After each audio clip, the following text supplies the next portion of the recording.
Mega Man 10, Mega Man 10, Mega Man 10.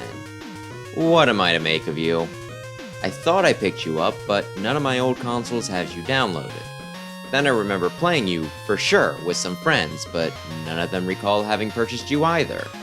After the trouble I had with 9, I can definitely see myself avoiding you, and one thing I can say for sure is that I finally managed to clear you on my own when the second Legacy Collection came out. And like my own history with the game, I have some very confused feelings when it comes to the title overall. Do I love this one but almost hate it, or do I hate this one but almost love it? Normally it's pretty straightforward to be able to say whether I like something or not, but here, I'm all mixed up. Tell you what, why don't we talk through all the game has to offer and see if we can't figure this out. I'm Wes, the Explosion, and this is Inti Creates' second classic entry, Mega Man 10. The game starts out with Roll stumbling into Dr. Light's lab, saying that she thinks she has a fever. Which should sound weird, since she's a robot. Or at least I think she is? They didn't retcon anything, did they? Ah, okay, so there's a new disease called Roboenza. Apparently, that causes robots to malfunction, and I guess when things get bad enough, try to take over the world. Soon Dr. Wily's saucer comes hurtling towards the Light residence, and Mega Man catches it, showing that those strongman undies aren't just there for show. Anyway, Wily claims that he created a machine to help him develop a cure, but it was stolen by some of the robots that went haywire and petitions Mega Man to help him get it back. Naturally, Mega Man sets out to do just that, with Proto Man stopping him to offer his help. It's nice that he does this rather than just kick back and only step in at the last minute to claim all the glory, though you only play one of them per playthrough, so the team-up bit is a bit more of a narrative thing. And speaking from a narrative point of view, this is actually one of the more believable Wily plots. Guy works with robots, so a virus that makes them malfunction would be a problem regardless of which side of the law he's on. So for once, I can't blame them for giving him the benefit of the doubt here. Well, at least not too much. They probably should have at least had someone keeping an eye on him. Last time I played, I wasn't 100% sure whether he had created Roboenza or if he were just taking advantage of the situation, and the fact that he did makes me question what his plan was here. Had things backfired on him and some of the robot masters had run him out of his lab before he could start manufacturing the cure and hold the world ransom? I'm reminded of zombie fiction, where someone creates a virus to use as a weapon, only for it to break containment. Was he just creating a situation to possibly kill Mega Man off? As the game progresses, he seems pretty fixated on whether Mega Man is feeling the effects of the disease, so chances are, it was a combo of trying to take Rock off the board, while leaving the door open for possibly bending him to his will. Either way, when you beat the 8 Robot Masters, Mega Man gets sick, and Wily steals his machine back, saying he'll give the cure to any robot that will come work for him. Roll, who had received the medication earlier, reveals that she had held onto the pill just in case a really sick robot came in, and gives it to Mega Man so that he can stop Wily. It's a really sweet scene, so it's kind of a shame that when Proto Man gets sick in his campaign, Mega Man kinda just hucks the cure at him, rather than getting a nice little moment like this. Bass gets even less, though not much less, Trouble just teleporting in, throwing it to him, then him grumbling before moving on. Oh, that's right, Bass is in this one, though we don't know why. Probably just to show Mega Man up, or convince his dad that he's worthy of love by foiling his plans. He's DLC, so we don't get too much, but more than Proto Man last round. Anyway, when you finally stop Albert, he comes down with a cold, pretty appropriate given the circumstances, and only Proto Man is cool enough to not make the mistake of assuming he somehow caught Roboenza. After being taken to the hospital, he escapes, but not before leaving enough Roboenza medication for everyone, to show that he's not all bad. Though if you solve the problem that you yourself caused, is that really a good deed? After all, undoing the sickness doesn't undo all the destruction and trauma that took place in the meantime. Anyway, it is kinda disappointing that Roboenza doesn't seem to tie into either Evil Energy or the Maverick virus, which seems like a wasted opportunity. I feel like this would give the series a stronger, more connected narrative, but Capcom seems to keep a lot of Mega Man lore details close to the chest, so maybe these are related and they're just not telling us. Anyway, every playable character gets a story this time, and the Wily plot isn't quite as transparent as usual, so while not too deep, a bit more thought does seem to be put into the writing this round. Mega Man functions just like last time. He jumps, he shoots, he has Rush Coil and Rush Jet. They did bring the shoulder switch back, you being able to use L and R, or your controller's equivalent, to cycle through your weapons. It's nice and keeps things flowing pretty well, but it can distract you trying to find the right weapon, so sometimes it's just a better idea to pause instead. Normally, you throw in a few new mechanics to keep things fresh, other than just returning one function from the Super Nintendo, but no, still worshiping Mega Man 2 in this one. That was one of the complaints I had with 9, so no one can accuse me of backpedaling. Of course, with there being more playable characters, you can just look at that as being the way they keep things fresh. Speaking of, Proto Man returns, at no additional fee, him once again having the slide, charge, and shield, but taking extra damage in exchange. And I don't think I mentioned last time, but he has 2 support items, the Proto Coil, which works pretty much the same as Rush Coil, and the Proto Jet, working like item number 2 from the second game. Proof that he is a lone wolf. Or so I say, but since he's a part of the main game this time, he gets his own version of the shop. While it doesn't have quite as much on sale as it does for Rock, it has all the important stuff, like E-Tanks, and is run by a mysterious stranger in a construction hat. Tengo also hangs out on the counter. Base though, Base is new. Well, kind of. He works similarly to how he did in Mega Man and Base, but he's still new for mainline, so he has a rapid fire buster that can fire up to 4 shots at a time. They're not as strong as Rock or Blue's Lemons. I think 3 of his shots do as much as 2 of theirs, so there is a trade-off. Still, most bosses take 1 tick per plink regardless, so it only makes a difference on normal enemies, and enough buster spam will even break shields, Sniper Joes dropping theirs, and shielders just sadly flying off screen. He can also shoot in 7 directions, everywhere but down, which can be very helpful for some enemy placements, and he has a dash instead of a slide, which might not let him limbo under attacks done at base height, but is nice for dodging a decent number of attacks. And he has only 1 support item, the Treble Boost, which fuses him with his pet and lets him just fly and fire a 3-way shot, though not quite so rapidly. He gets a shop as well, though again, the stock on offer isn't quite as varied as Mega Man's. Reggae runs the place, which seems like a bit of a deep cut, and I have to wonder if Wily knows about this. Someone definitely read Mega Mix though. Most people see Base as the game's easy mode, well, on top of the actual easy mode, with his fast movements, rapid, multi-directional shots, and being able to frickin' fly, but I kinda disagree. Proto Man is, for sure, the hardest. His abilities giving him a lot of options, letting him rip through the levels, but as quickly as he dies, it feels like a bit of a monkey's paw situation. I did manage to clear a run with him this time, though I was really abusing the reload function. Base, on the other hand, has some really good options, and I can see why some people prefer him. That said, his weaker shots can cause some real problems, like the enemies that pop out of holes that you want to take out immediately, now taking 2 shots to fell, and I personally just prefer Mega Man's more consistent damage.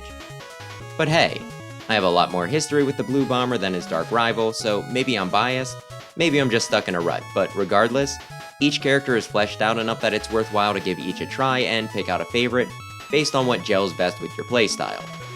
And hey, more characters add more replay value, which is a good thing. Though I will continue to make fun of the cool guy characters for not being as good as the standard choice. Zero's the only one who can pull off edgy. The weapons in this one, I do not like. And yet, they remain one of the more interesting points in this game, so I guess you could say I'm conflicted. Thunderwool shoots out a cloud that travels at a steep diagonal before sending a bolt of lightning crashing down for a second or 2. You can use this for defense, it blocking in front of you, but it takes a second to activate, getting the right angle is tricky, and to hurt someone with it, unless you position it just right, you just kinda have to hope that the enemy runs into it. Similarly, you have the Chill Spike, which can freeze some enemies and damage others. The intended way to use it though, is to lay it down as a trap and get an enemy to walk over it. Really great for those otherwise undefeatable floor enemies, but for everything else, you kinda have to hope that they move the way you think they will. Water Shield is a pretty solid barrier weapon. It's sending a bunch of bubbles around you for defense. Each section can block a shot, so you can drag out a use for as long as you think you can position yourself correctly, and you can fire off the remainder balls whenever you want, then refresh. I personally get the most use out of ripping through sub-bosses and a few bosses with it. The damage from each section not really giving any iframes, so you can just saunter up close and then let the shield rip through their health. Solar Blaze sends out a ball that, after a second, or colliding with an enemy, will split into 2 flaming shockwaves, which is where the real damage comes from. Wheel Cutter sends out a spinning blade that you can hold in front of you or let roll over the floor, though not at the fastest pace. And I read that apparently you can climb walls with it? That I did not know. Anyway, it doesn't seem to do much unless something's specifically weak to it. Commando Bomb fires out a missile that you can steer, and when it makes contact with the surface, it'll explode and let out shockwaves. This is another attack that can rack up damage, the explosions hitting many times much like the water shield. The caveat is that any movement you make when firing one off affects its trajectory, so doing something like a slide or dash can screw you up. Triple Blade fires out 3 blades. What'd you expect? Either this or Water Shield I'd rank as the best this time around, since you can hit things at weird angles, and if you're close enough to get more than one of the blades to land at the same time, it'll appropriately increase the damage dealt, so you can kill some things really quick. Rebound Striker flies out and bounces off the walls until it either hits something, goes off screen, or just times out. It's like a faster Gemini laser that you can also throw a few out at once, making it much more reliable. It ain't bad. Overall though, while most of these weapons have extra functions, it's a pain to use them. Can you imagine seeing an enemy come your way and thinking, oh, give me a second, I'll block them with a Thunder Wolf? Or needing to be so comfortable with your positioning that you can use a Commando Bomb, confident that you won't have to move until it hits its target? Or just using the wheel cutter at all? There's interesting ideas here, but none of them feel quite refined enough to the point where I want to use any of them other than Blade and Shield, outside of the very specific boss fights that call for them. Admittedly, I did used to use the Solar Blaze in a few odd sections, but I stopped that as soon as I got the DLC weapons. Beat the special stages in Time Attack, and Mega Man will just start out with these 3 from then on, and while it seems a little wrong to have some specials from the get-go, I mean, you did earn them, right? Mirror Buster I don't use too much. You hold it to put out a shield in front of you, which will block projectiles and send out a counterattack. Of course, the boss that's weak to it jumps around a lot and the reflect travels straight, so it's hard to hit him with it, but it's not like Punk's the only one I can use it on. I should probably experiment more. Screw Crusher does little damage, but it's spammy, fires through walls, and at a slight upward angle before coming back down, all while having ammo consumption that seems about as good as Metal Blade, so it is surprisingly good for a lot of situations where the Buster just isn't quite cutting it. Ballad Cracker shoots out a bomb that explodes upon contact. It has decent ammo, a decent blast radius, and can even blow up shielders, so it's very nice to have. So there you go, 11 weapons with 4.5 of them really carrying when it comes to usefulness. The stages are a mixed bag. You have some that have a lot of ideas on display, like Pump Man's, which has some partially submerged sections, water pouring down to affect your jumps, enemies that form parts of the wall that you need to blast through to advance, and some devices that send out bubbles to engulf you that you can use to get some height, just as easily as they can carry you into spikes. What probably impresses me the most though are how quite a few stages have multiple paths, Pump included, where going one way can get you some nice power-ups like extra tanks, making it a good idea to not just explore to find out which is the easiest or most fun, but also what can nab you the best stuff.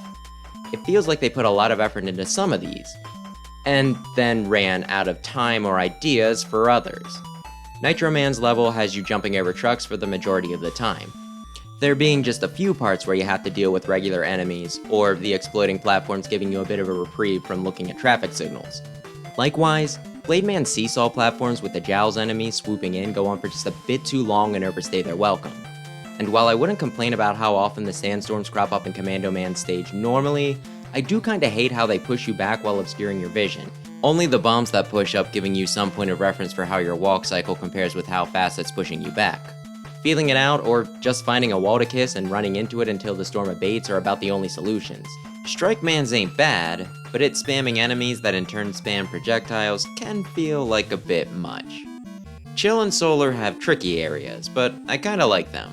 One using ice and the other conveyor belts to mess with your footing while throwing enemies at you. You having to mind your momentum while dodging being a good challenge. And Sheep Man's is the best here, no question. You get these block sections that disappear as you step on them, sometimes requiring careful timing to make sure that you don't fall into the spikes section just below it. It's got these goofy mouse pointer enemies as well as these weird platform guys you can either kill or use as a foothold. The disappearing block sections are pretty decent, and you have platforms that you need to run on a treadmill to power temporarily. It's one of the stages that has the most going for it, and while I don't care for most of the backgrounds, since they aren't too detailed, here, you have green schematics flashing in the corners that, paired with some of the enemies and how distinct the blocks are colored from each other, really drive home the point that you're in some sort of computer land.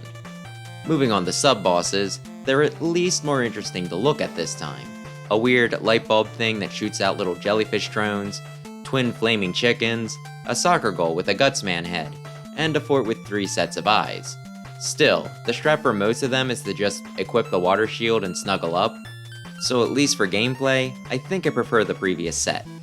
As for Wily stages, the first starts you out in the rain, then breaks up into a bunch of twisting paths.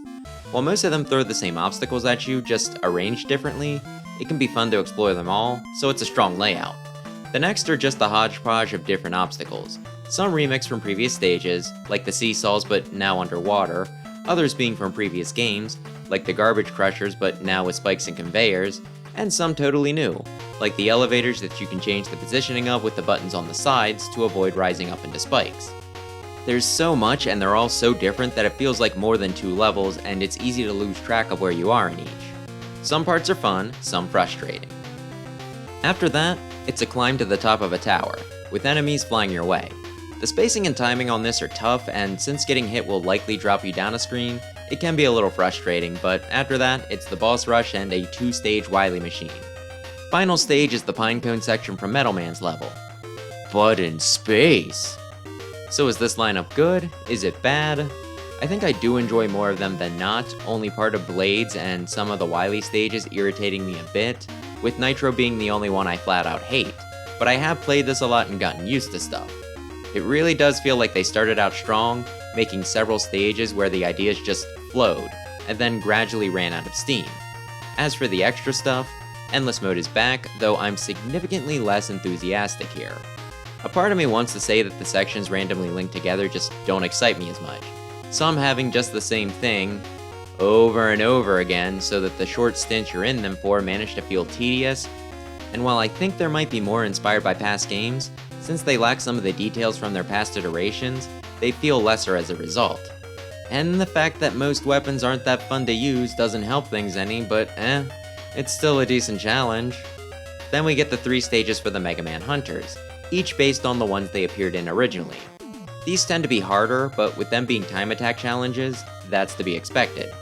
Encar's feels a bit unfair, with how you'll have to jump down to the next screen with no warning as to what's waiting for you, but given the nature of time attacks, where memorizing the stage is key to getting the best time, it's kinda permissible here.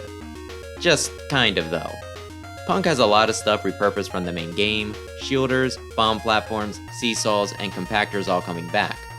It's a fun little gauntlet. Ballads uses these new, weird little torpedoes that can be used as platforms or walls. Blowing up just enough to try to get by without destroying your footholds is necessary, so you need to plan ahead. They're all good additions, but with you being limited to 1 life, you better bring your A game. The bosses are another sore spot for me, most of them being just something with eyes slapped on. Pump Man, a pump with eyes. Blade Man, 3 katana with eyes. Nitro Man, a motorbike with a helmet and eyes. Strike, while having an airman body type, a baseball with eyes. Joe Man's just kind of a robot with his head encased in ice, and Commando Man looks like a pile of boxes painted green. Seriously, without his stage and missiles, how would you even tell what his deal is? Those cannons on the end of his arms could fire literally anything, frickin' ice cream for all we know. You could change his name to Generic Man, sweet Christmas. Maybe the designs last time were just too strong, since we've certainly had stinkers before, but geez, I really only like 2 of these. Solar Man has spiffy armor, and the solar generator he's using as a helmet is neat and gives him some pretty unique movements. And I know what you're gonna say about Sheep Man. He's just the sheep, but hey, we get so few animal-based RMs.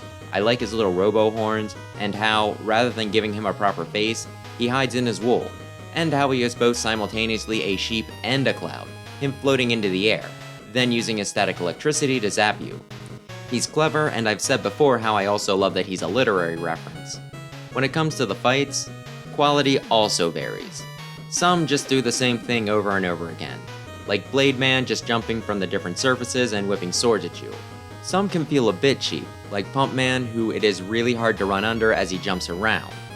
Unless you have a dash or slide. Some have pretty decent fights, like Sheep Man again, who you have to pay attention to the order as clouds fly out in order to know not just when they'll attack, but also which one contains the boss proper, to the ones that would be decently challenging if the weakness didn't absolutely destroy them, like Strike and Solar. I feel especially bad with Solar. Him being truly hard if you try to use Buster, absorbing your shots to increase the size of his miniature sun, so that you need to be really careful with your attacks, but me just kind of drunkenly bumping into him with the water shield and him dying in seconds. Chillman can be tricky, the floor being slippery, so if you jump over him, you can slide into a wall, only for him to put a spike above you and then jump your way, so you have to decide whether to get hit with him or his trap. And it's kinda fun to drop spike after spike for Nitro Man to run across as he dashes about. Commando Man sometimes gives me trouble, you needing to mind your spacing as you hit him with the wheel and timing your jump so that you're getting over the explosions he puts out while simultaneously timing it so that you're not on the floor when he ground pounds. When it comes to the Fortress bosses, they start off strong with the Weapons Archive. This is a set of 3 bosses in the first Wily stage, each one having 3 bits representing a boss from one of the previous games. The first having Elec, Wood, and Gemini, the second Ring, Napalm, and Flame, and the third being Slash, Frost, and Tornado. The image of the boss will flash on the screen, then the corresponding bit will pop down and go a few rounds with you. It's really fun refighting these guys with new weapons at your disposal, though I do wish we had a better set of arms to play with here. I have one complaint though with how a few of the bits, typically Napalm and Slash Man's, tends to come right out on top of you, and even when I try to dodge, I typically just end up colliding with them. I'm probably just missing something here, but those two tend to be a headache. I also wonder how they picked out these 9. I know some of these, for sure, are not fan favorites, so I wonder if they're just who the developers liked or if it was for gameplay reasons. Not a complaint, just really curious. Next is the Crab Puncher. I thought I made that name up, but nope, the wiki says that's its actual name. You damage it by hitting the eyes, and some weapons can also damage the claws to take them out. The claws can fly out to attack you, and they also block the eyes while the mech spews bubbles. Platforms for you to hop on randomly pop in, which also have spikes that hurt but don't insta-kill on the bottom, and you're constantly moving forward. I honestly kinda hate this fight since it can kinda just decide to constantly block, which puts you in a pretty awkward situation if you run out of Triple Blade, and you need to rely on them just giving you a good set of platforms to be able to hit the top eye, as well as dodge the claws. Plus, the scrolling is kind of annoying. None of that compares to the Block Devil though. The different colored panels on the walls and floor move to the center to form a block, leaving holes that you can totally fall through, before the core goes to the center and you can finally attack it. This one I really despise, since the only way to know what path the blocks will take is by memorizing them.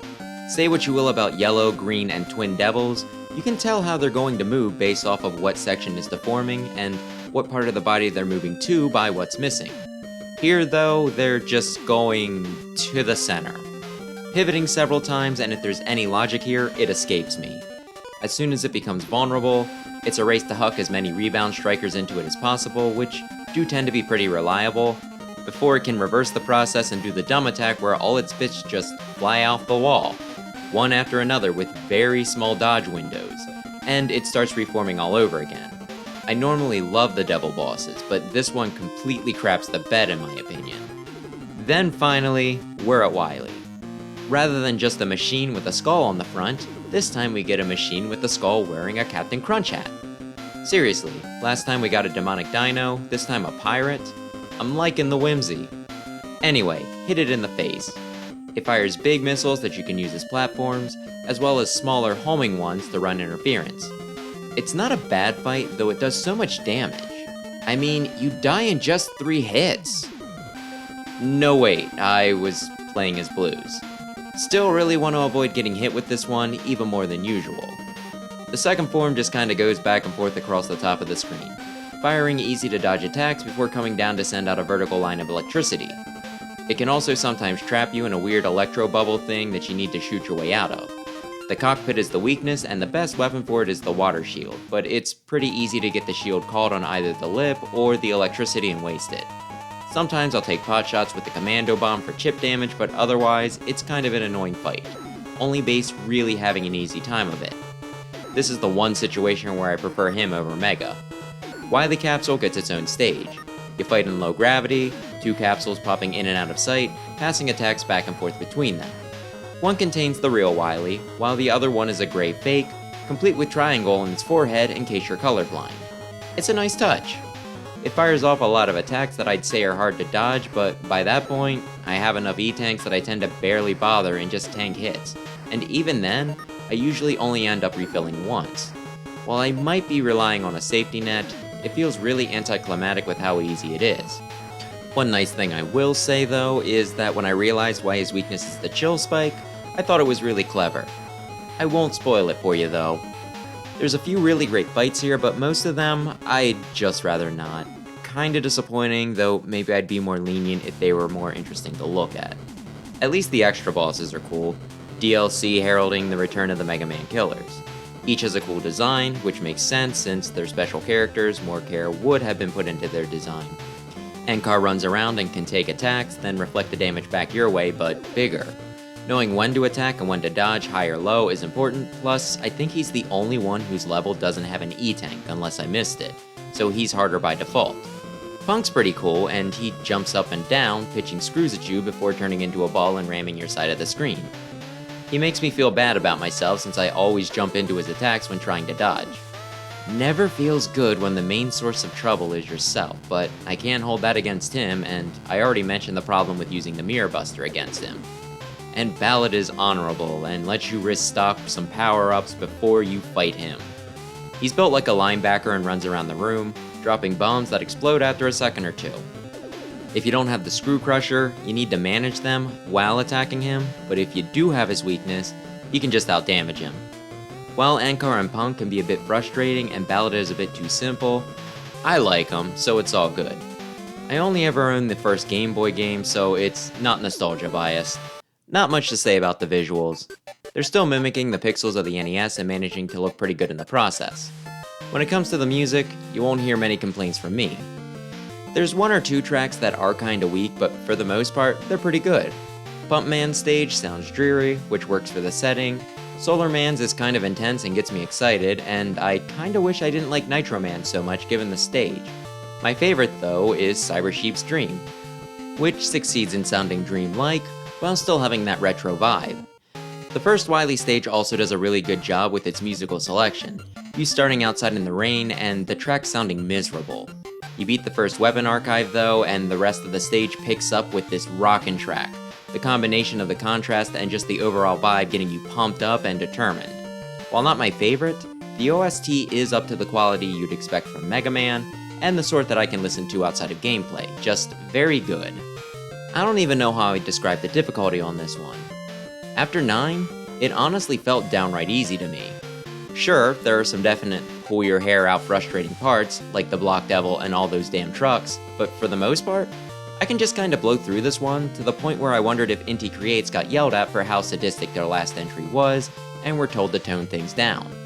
I mean, just look at how we went from the standard campaign, with Hero and Superhero as DLC, to normal, hard, and easy, because sometimes people don't want to get beaten into the ground. On top of that, the shop seems to almost break the game, them feeding you bolts so quickly that you can stock up on power-ups that you can use to tank damage and ignore insta-kills with. It kinda felt like an overcorrection. Then I read a comment putting 10 on the same level as 9, and while I disagree, I did have to question why. This is another game with a lot of spikes, sections where you have to slide over breakable ice blocks hovering above bottomless pits, some annoying late game fights, and sandstorms that give you no visual feedback. Heck, I think I might have originally rage quit this one due to that one part where you have to short hop between spikes underwater while moving between seesaw platforms. And to say nothing of the Mega Man Killer DLC, which are challenge stages where said challenge is significantly ramped up, and you have to do it all in one life on top of that. I think my point is that this probably is one of the hardest classic titles, but after playing through 9 others, particularly that 9th one, it doesn't really feel like it. If I had to describe the difficulty, I think I'd say that if you're a series veteran, while there will be some stuff that trips you up, I don't think it'll be anything you can't handle. And if you're just getting into the series, you're likely to have a pretty bad time until you pick up some of the finer movements and learn to deal with some of the bullcrap that these games tend to throw your way that most of us have all kinda just accepted by now. Of course something was going to jump out of that random hole in the ground. What did you think this was? Mario? Mega Man 10 quite possibly has the most content of any mainline classic game, from the extra characters, to the DLC levels, bosses and weapons, to the different difficulty settings that go both ways. When I play through the series, this and 9 are the only ones that I feel like I need to do at least 2 runs of, otherwise I'm not giving them enough attention. And yet, it feels like the extras came at the expense of some of the base content. From the boring boss designs, unrefined weapons, and how some of the levels have extra paths while others are just the same obstacle used over and over again. I have a complaint for every compliment, and while overall the good, with just how meaty it is, outweighs the bad, it leaves me feeling somewhat dissatisfied. I do have largely a good time with 10, and maybe 9 just sets the bar too high for me, but when I'm playing this game, I can't help but think about all the other entries I could be playing instead, with the exception of 5, and no, I don't mean the Roman numeral. It is a crime that that one is locked on the Game Boy and now defunct eShop. There's a lot to love here, and if you were to tell me that 10 was your favorite, I wouldn't question it, but for me, it's just the speed bump. I feel like I'm being overly harsh here, so let me turn it back to you. Is this a good one, a bad one, an okay one? Are the bosses actually super good looking? Who's your favorite character to play as, and are all my complaints because I just don't get it? While this isn't exactly my most controversial stance, I still think I'm probably in the minority, so I'm looking forward to some dissenting opinions. Just please keep it respectful. For right now though, thanks for watching and maybe consider subscribing if you like Mega Man. For everlasting peace,